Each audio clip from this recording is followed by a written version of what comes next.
Hello Harish, call from Vincent group. सुबह हमारी मुलाकात हुई थी। मुझे लगता है आपने हमारे ऑफर के बारे में सोचा होगा। कोई अच्छा फैसला लीजिए सर। एक मिनट।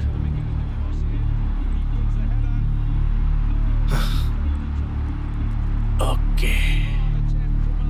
आपको अकल नहीं है क्या? मैंने आपसे कह दिया था ना, तो मुझे कॉल करके डिस्टर्ब क्यों कर रहे हैं? हे रिलैक्स। Just listen. मैं पहले ही कह चुका हूँ, मैं ऐसे गलत कामों में आपकी मदद नहीं करूंगा।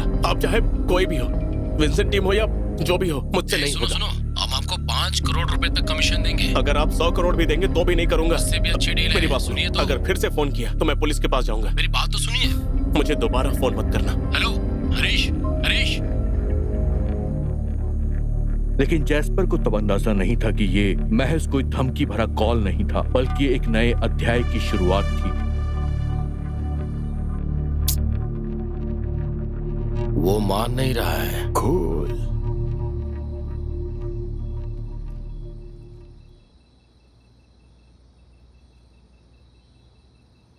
क्या दिक्कत है? हाँ, कुछ नहीं।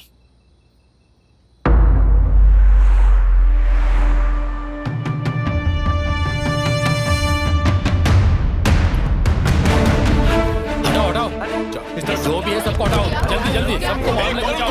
क्या कर रहे हो तुम लोग? Security, security.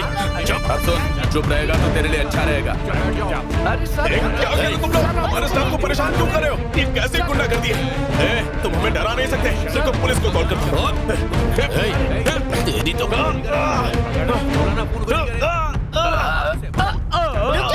कर रहे हैं? अरे धक्का क्यों मार रहे हैं? गुंडे कहीं के। मैं जो बोल रहा हूँ वो नहीं किया तो बहुत महंगा पड़ेगा। बाद में बोलना मत। टाइम नहीं है, फोन दिखाई से। बोलो भाई। उन लोगों को दिखा।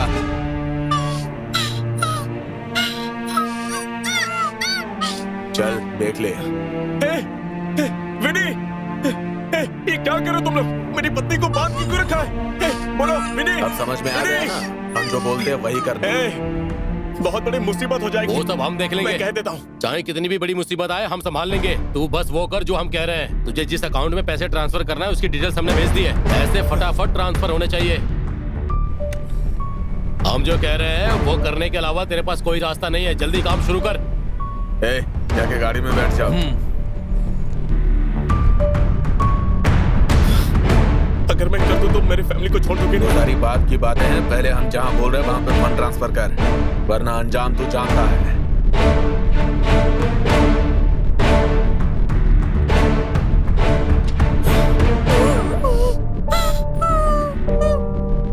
उनके कहे मुताबिक चलने के अलावा मेरे पास कोई और रास्ता नहीं। मुझे माफ कर देना।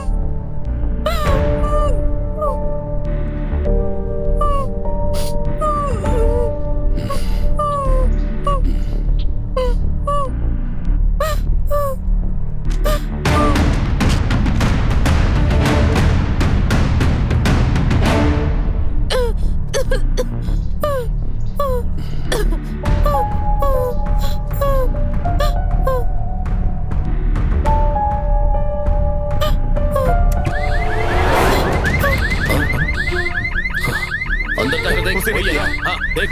साला अपने को धोखा देगा क्या? अभी बताता हूँ उसको। क्या किया तूने ये? नहीं, मुझे नहीं पता। इसी ने बजाया है। इसने पुलिस को इन्फॉर्म किया है।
मैडम, मैं जो कहने जा रहा हूँ उसे ध्यान से सुनिए।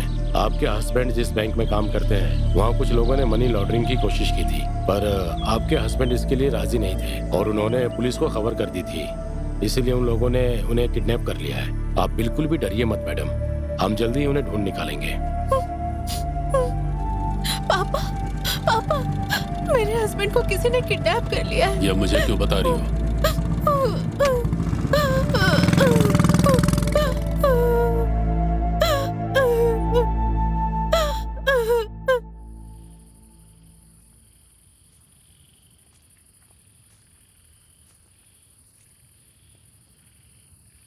ए, कुछ कहना चाहती हो? बोलो। बैठिए पापा।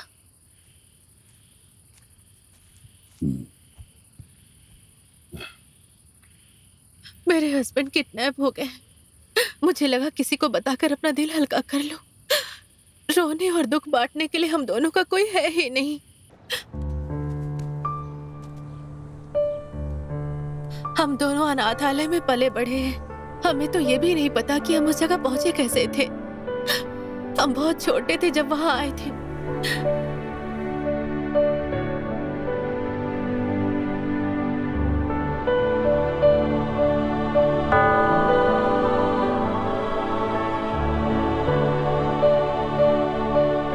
वही हमारी दुनिया थी और उसमें बस हम दोनों थे। प्यार के उस पाक कपड़े से हमने अपने अनाथ होने की धूल को पोंछा था।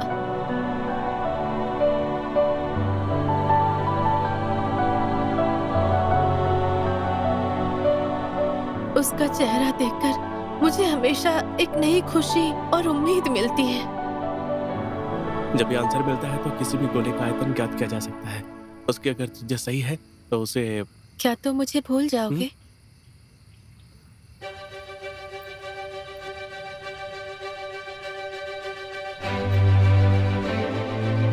मैं तुम्हें किसी भी हाल में छोड़ के कभी नहीं जाऊंगा। मैं तुमसे वादा करता हूँ।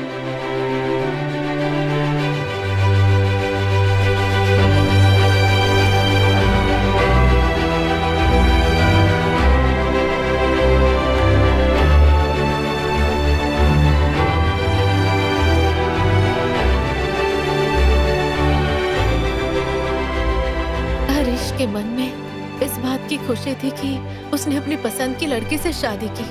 उसके चेहरे पर हमेशा एक बच्चे जैसी मासूम मुस्कान रहती थी।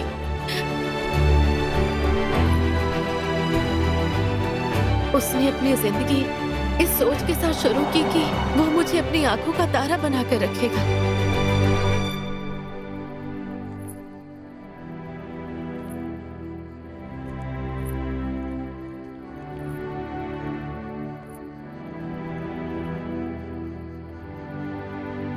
एक मामूली कलर के तौर पर ज्वाइन करके आज वो बैंक मैनेजर के लेवल पर है, तो इसका श्रेय सिर्फ उसकी कड़ी मेहनत को जाता है।